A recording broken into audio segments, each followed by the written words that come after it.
Hello everyone, welcome back to my channel and I hope that you're all doing very well. So in today's video, we'll be discussing part 2 of the chapter Gangland, Bombay and Archive of the City, which is written by Ranjani Majumdar.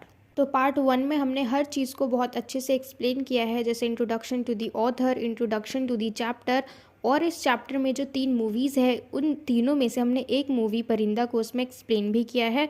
और आज की इस video में हम बाकी के 2 movies को discuss करेंगे। बाकी जो भी इंट्रोडक्शन है वो हमने पार्ट 1 में कर लिया, ठीक है। तो अगर आपने पार्ट 1 अभी तक नहीं देखा है तो मैंने इस वीडियो की डिस्क्रिप्शन में पार्ट 1 का लिंक दे दिया है, आप जाके देख सकते हैं, ठीक है। तो चलिए हम इस वीडियो को कंटिन्यू करते हैं। तो जैसे कि हमारा टॉपिक है gangland Bombay and archive of the city, तो इसमें हम बॉम्बे के बारे में पढ़ने वाले हैं, जो कि ऐसी जगह है, ऐसी ज़मीन है जहाँ पे गैंगस्टर्स रहते हैं, गुंडे बदमाश, ठीक है, ऐसे लोग रहते हैं जो बाकी लोगों को एक्सप्लॉइट करते हैं।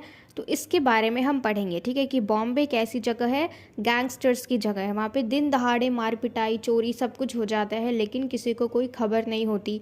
अगर पता लग जाता है तो उनके अगेंस्ट कोई भी कुछ भी नहीं करता। क्यों? क्योंकि उनका जो ऑप्रेसिव नेचर है वो लोग अपने से नीचे रखते हैं, लोगों को दबा के रखते हैं। तो इस तरीके से कोई भी देखो, क्योंकि अपने जान की परवाह सबको होती है, कोई एक फंसा तो उसकी जान जाएगी, तो इसीलिए कोई भी हिम्मत नहीं करता कि कोई भी इनके विरुद्ध खड़ा हो, कोई भी इनके अगेंस्ट जाए।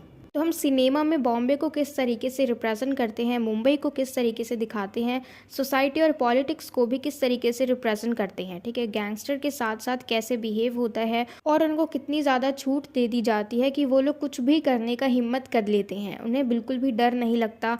वो लोग सोचते ही नहीं है कि उनके साथ क्या होगा, उनका अंजाम क्या होगा, उन्होंने जो भी किया, क्योंकि उनको छूट दे दी जाती है। वो लोग कुछ भी कर सकते हैं, ठीक है, किसी को भी मार सकते हैं, किसी के परिवार को भी मार सकते हैं, कहीं पे भी लूटपाट कर सकते हैं, सब कुछ, ठीक है। ऐसे ही अगर हम इसका हिस्टोरिकल कॉन्सेप्ट देखें तो टाइम के साथ साथ देखो हर चीज़ चेंज होती जाती है, ठीक है। जैसे कि हमने देखा मूवीज़ में बैलेंस बनाते हैं ट्रेडिशन और मॉडर्निटी का क्यों हम बैलेंस बना रहे हैं? क्योंकि लोग जो हैं वो धीरे धीरे चेंज हो रहे हैं, उनका माइंड सेट चेंज हो रहा है। हमारे इंडिया में थोड़ा थोड़ा धीरे धीरे कर करके वेस्टर्न कल्चर आ रहा है, ठीक है। तो जैसे जैसे चीज़ें चेंज हो रही है वैसे वैसे मूवीज़ में भी काफ़ी सारे कॉन्सेप्ट्स चेंज हो रहे हैं टाइम के साथ साथ। पॉलिटिकल स्ट्रक्चर चेंज हो रहा है, सोसाइटी चेंज हो रही है, सोसाइटी में क्या क्या चेंजेस आ रहे हैं वो सारी चीज़ें हम सिनेमा में रिप्रेजेंट करते हैं, ठीक है, कि किस तरीके से चीज़ें बदल रही है, लोगों का माइंडसेट जो है वो बदल रहा है। उसके साथ साथ जो गैंगस्टर्स हैं उनको भी हम बदलते रूप में मूवीज़ में, सिनेमा में, फिल्म में दिखाते हैं, ठीक है, रिप्रेजेंट करते हैं। तो देखो इस वीडियो में हम 2 मूवीज़ को देखने वाले हैं, 2 मूवीज़ को डिस्कस करेंगे, सत्या और कंपनी।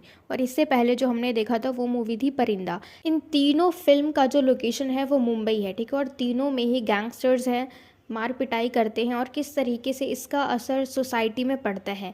और सबसे बड़ी बात ये जो पॉलिटिशियंस होते हैं वो लोग अंडर वर्ल्ड में मिले हुए होते हैं, ठीक है, उनका अलग से एक टीम होता है, सीक्रेटली वो लोग काम करते हैं अपने फ़ायदे के लिए, ठीक है। तो इसी के साथ साथ हम इस मूवी को शुरू करते हैं। Satya, Anurag Kashyap was the script writer for this film. Anurag Kashyap ने स्क्रिप्ट्स लिखी हैं इस मूवी के लिए and directed by Ram Gopal Varma, ठीक है। और ये मूवी किसने डायरेक्ट की है? राम गोपाल वर्मा ने।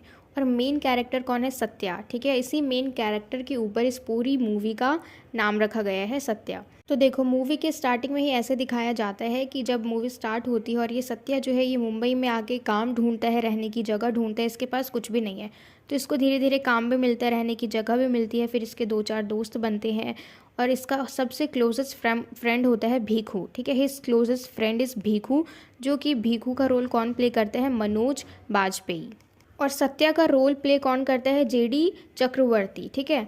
और जो भीखू है इसका बेस्ट फ्रेंड जो होता है इस मूवी में, ये एक गैंगस्टर होता है, ठीक है, और इसका फ्रेंड होता है मनोज बाजपेयी जो कि भीखू का रोल प्ले करते हैं। उसके बाद है भाऊ, द गैंगलैंड कम पॉलिटिशियन। ये भाऊ जो है देखो ये सबसे ज़्यादा टॉप पे एक होता है ना, कि जो सबसे बड़ा होता है गैंगस्टर, सबसे बड़ा गुंडा वो।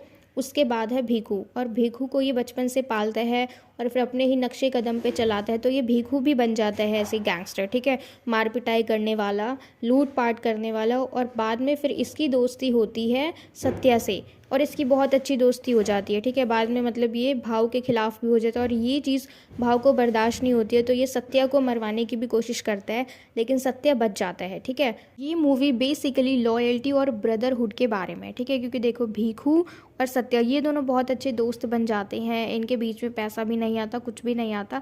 लेकिन ये जो भाऊ है, भाऊ भीखू को भाऊ ने बचपन से पाला है, ठीक है, और भीखू के साथ बहुत प्यार से रहता है। लेकिन ये बहुत ज़्यादा शातिर है, तो ये प्यार प्यार से भीखू को बेटा बेटा करके अपने पास बुलाता है सत्या के एब्सेंस में, ठीक है, और इसको मार देता है। भीखू को भाऊ मार देता है और फिर बाद में सत्या जो है अकेले बच जाता है। और बाद में देखो इसकी एक लवर भी होती है, विद्या, जो कि उर्मिला मातोंडकर है, ठीक है, जो कि विद्या का रोल प्ले करती है इस मूवी में।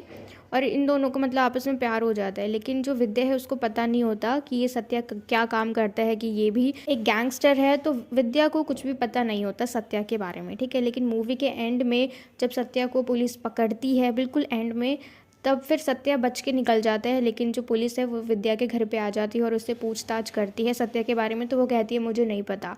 फिर पुलिस उसको बताती है कि वो बहुत बड़ा गैंगस्टर है, उसने बड़े बड़े गुंडे बदमाशों को मारा है, ठीक है, बड़े बड़े आदमियों को मारा है। तो फिर विद्या शॉक्ड हो जाती है, रोने लग जाती है और सत्या की मौत हो जाती है इस मूवी के एंड में। We see the continuing desire for safety, peace and love. और इसमें हम देखेंगे कि सेफ्टी के लिए, पीस के लिए, लव के लिए उनकी जो इच्छा है वो कितनी ज़्यादा है। पर इनका काम कैसा है, गैंगस्टर, ये लोग मार पिटाई करते हैं। कभी भी इनके पास पुलिस आ जाती है, इनको बचना पड़ता है। सेफ्टी बिल्कुल भी नहीं है, क्योंकि जो पुलिस है वो छानबीन करके इनको ढूंढती ही रहती है। पीस, शांति भी नहीं है बिल्कुल भी, हर वक्त बेचैन रहते हैं। अगर किसी को मार के आए तो फिर छुपना पड़ता है इस तरीके से। और लव के लिए भी हम कह सकते हैं, क्योंकि लव लाइफ किसी भी गैंगस्टर को मिलना बिल्कुल भी ईजी बात नहीं है। For instance, the domestic harmony and romance of Bhikkhu and his wife is interrupted by his repeated arrests or his gang duties। क्योंकि देखो जो भीखू है, जो सत्या का फ्रेंड है, उसके घर में भी उसकी वाइफ है, उसका पूरा बसा बसाया घर है, उसके बच्चे हैं। लेकिन इनकी जो हारमोनी है, जो प्यार है, ये सब कुछ तबाह हो जाता है। बार बार इंटरप्शंस होते हैं। क्यों? क्योंकि उसके घर पे भीखू को अरेस्ट करने के लिए कभी भी पुलिस पहुंच जाती है। और इसके अलावा जो उनका जो भी काम होता है, गैंग ड्यूटीज़ की, इसको मारना है, उसको मारना है, किडनैप करना है, ये सारी चीज़ें, ठीक है। तो ये सब चीज़ जो है ये इनकी फैमिली को, इनकी जो डोमेस्टिक हारमोनी है, इस चीज़ को डिस्टर्ब करती है बार बार। So also Satya's hopes of building a home with Vidya when he is hunted down by the police. तो इसी तरीके से जैसे भीखू की फैमिली है और सत्या तो देखो सिंगल है, वो ऑर्फन है, ठीक है, उसके माता पिता भी नहीं है और वो सिंगल लाइफ जी रहा है अभी तक।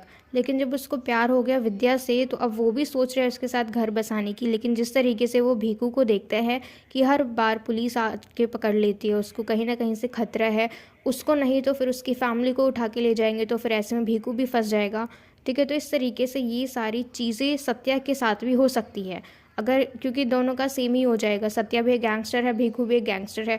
भीखू की वाइफ है, फिर ऐसे ही विद्या फिर सत्या की वाइफ बन जाएगी, फिर इसकी फैमिली बनेगी। तो देखो अभी तो सत्या और भीखू की फैमिली में डिफरेंस है, इन दोनों में डिफरेंस है, ठीक है। सत्या जो है वो सिंगल है, भीखू पूरा फैमिली वाला है। लेकिन जब सत्या अपना घर बसाएगा तो भीखू और सत्या की फैमिली बिल्कुल सिमिलर हो जाएगी, सेम हो जाएगी, कोई भी डिफरेंस नहीं, क्योंकि दोनों गैंगस्टर हैं, है ना। तो देखो इस मूवी में क्या क्या कहानी है वो तो हमने शॉर्ट में डिस्कस कर लिया, ठीक है। लेकिन मेन चीज़ क्या है हमारा जानना, कि किस तरीके से ये सारी चीज़ें सोसाइटी में भी आती है और सिनेमा में किस तरीके से हम ऐसे कल्चर को रिप्रेजेंट करते हैं, जिससे कि सिनेमा के थ्रू बाकी सारे एरिया में भी इसका असर होता है, ठीक है, कि मार पिटाई जो दिन दहाड़े सब कुछ हो जाता है, ये सारी चीज़ें, ठीक है। तो देखो ये तो कहानी हमने शॉर्ट में डिस्कस की। अगर आपको बहुत अच्छे से जानना हो सत्या मूवी के बारे में, ताकि आप एग्ज़ाम में अच्छे से एक्सप्लेन कर सको, तो आप ये मूवी देख सकते हैं। तो ये तो था हमारा सत्या मूवी के बारे में। अब हम चलते हैं तीसरी मूवी, कौन सी है, कंपनी, इसके बारे में थोड़ा सा जान लेते हैं। तो अगर हम कंपनी मूवी की बात करें तो इसमें भी वही सारी चीज़ें हैं जैसे सत्या मूवी में थी, ठीक है। जिस तरीके की फिल्म सत्या है वैसे ही ये भी है, वही गैंगस्टर, वही मार पिटाई, वही क्राइम, वही क्रिमिनल्स, ड्रग डीलर, ये सारी चीज़ें, ठीक है। लेकिन इसमें थोड़ा सा डिफरेंस है कि जो सत्या मूवी थी उसमें स्लम एरिया था, ठीक है, बॉम्बे का, यानी जो भी मार पिटाई होती थी, जो भी क्राइम्स होते थे, वो उतने ही एरिया में होते थे, ठीक है, उतने ही स्लम एरिया में होते थे। ये लोग वहीं छुपते थे, आपस में ही मार पिटाई, वहाँ के आसपास के गुंडों से भिड़ जाना, ये सब। लेकिन ये कंपनी मूवी जो है इसमें थोड़ा हाई लेवल पे जो क्राइम है उसको दिखाया गया है, यानी एक देश से दूसरे देश जैसे हांगकांग, स्विट्ज़रलैंड, केन्या, तो ये एक देश में ही सीमित नहीं है, एक जगह पे ही सीमित नहीं है, बल्कि बड़े पैमाने पे ये लोग क्राइम करते हैं इस मूवी में, ठीक है, कंपनी मूवी में। तो इस मूवी में देखो दो किरदार हैं, दो कैरेक्टर्स है। पहला चंदू, और चंदू का रोल प्ले कौन करता है, विवेक ओबरॉय, और दूसरा है मालिक, और ये है अजय देवगन। तो विवेक ओबरॉय जो है यानी चंदू जो है वो मालिक की गैंग को ज्वाइन करता है। The film is inspired by the real life rivalry between Dawood Ibrahim and Chhota Rajan. तो ये मूवी जो है ये देखो छोटा राजन जो है उसकी लाइफ से, उसकी रियल लाइफ से इंस्पायर होकर बनाई गई है, ठीक है।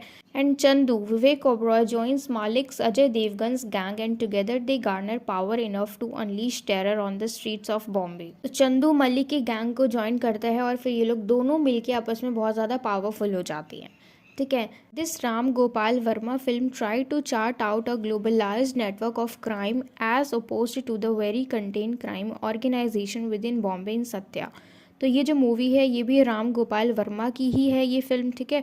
और इसमें दिखाया गया है कि किस तरीके से जो क्राइम है वो ग्लोबलाइज्ड नेटवर्क के थ्रू दिखाया जाएगा। यानी जैसे कि सत्या मूवी में देखा था हमने कि सिर्फ बॉम्बे में ही था, लेकिन इस मूवी में ये लोग एक देश से दूसरे देश जाना, अगर उन्होंने बहुत बड़ा क्राइम किया है तो अपने देश के पुलिस से बचने के लिए वो लोग किसी और देश में जाके छुप जाते हैं इस तरीके से, और इनका जो क्राइम है वो बड़ा होता रहता है धीरे धीरे, ठीक है। And the characters are not always located within Bombay, action always occurs in Hong Kong, Switzerland and Kenya. तो जो कैरेक्टर्स हैं इस मूवी में, जो भी गुंडे बदमाश हैं ना, जैसे कि हमने देखा चंदू और मालिक और इनके जो गैंग में जो भी लोग हैं, वो सारे लोग जो है वो सिर्फ बॉम्बे के अंदर ही नहीं रहते बल्कि काफ़ी सारे कंट्रीज़ में जाते हैं, जैसे हांगकॉन्ग, स्विट्जरलैंड, केन्या और भी बाकी सारी कंट्रीज़, ठीक है। तो इस बुक में gangland Bombay and archive of the city, इसमें हमारे जो सेंट्रल आइडिया होता है वो क्या है, गैंगलैंड बॉम्बे, ठीक है। यानी जो बॉम्बे है वो गैंगस्टर का इलाका है। इसको हम मूवीज़ में कैसे देखते हैं, मूवीज़ में हम इन सारी चीज़ों को रिप्रेजेंट करते हैं, टाइम के साथ साथ चीज़ें चेंज होती हैं और टाइम के साथ साथ हम इनको सिनेमा में भी चेंज करते जाते हैं, ठीक है। उसके बाद जो भी चेंजेस आते हैं वेस्टर्न कल्चर से भी अगर हम सीखते हैं तो वो सारी चीज़ें हमारी रियल लाइफ में भी हम उस चीज़ को एक्सेप्ट करने लग जाते हैं, धीरे धीरे हम उसको असलियत में करने लग जाते हैं और हमें पता भी नहीं चलता, ठीक है। तो ये तो था हमारा सेंट्रल आइडिया। और इसी चीज़ को समझाने के लिए मजूमदार जो है ये हमें 3 मूवीज़ बताती हैं। पहला तो था परिंदा, दूसरा सत्या, तीसरा कंपनी। इन तीनों में ही गैंगस्टर्स जो है वो शामिल हैं, ठीक है। और किस तरीके से हम बॉम्बे को देखते हैं, मुंबई को देखते हैं कि कैसे जो मुंबई है ये एक तरीके का इलाका है गैंगस्टर का। तो इस वीडियो में हमने इस पूरी बुक का एक तरीके से सेंट्रल आइडिया समझा, ठीक है। और इन तीनों मूवीज़ के थ्रू इसको जाना, यानी ये तीनों मूवीज़ एक तरीके से एग्जाम्पल थी हमारे लिए कि किस तरीके से हम इसको समझ सकते हैं, ठीक है। और इसके अलावा अगर हम देखें तो इसमें हमने बहुत अच्छे से डिस्कस नहीं किया है कि क्या कहानी है इन मूवीज़ में, किस तरीके से क्या क्या हुआ। अगर आपको वो जानना है तो आप अलग से मूवी देख सकते हो, लेकिन हमारा मेन चीज़ क्या है कि हमें जानना है जो सेंट्रल आइडिया है हमारी बुक का, जो कि गैंगस्टर के बारे में है, ठीक है। जो भी गैंगस्टर्स हैं मुंबई के, और मुंबई जो है एक गैंगस्टर का इलाका है, वो हमें जानना था, तो वो चीज़ हमने डिस्कस कर लिया। उसके अलावा अगर आपको और अच्छे से कहानी को समझना है, जानना है, तो आप मूवी देख सकते हैं। तो आज की इस वीडियो में इतना ही, और मुझे पूरी उम्मीद है कि आपको ये चैप्टर क्लियर हो गया हो। And if so then please let me know in the comment box if you like this video and share it with your friends as well so that they can get help from it. And don't forget to subscribe my channel. Until we meet in the next video, keep learning.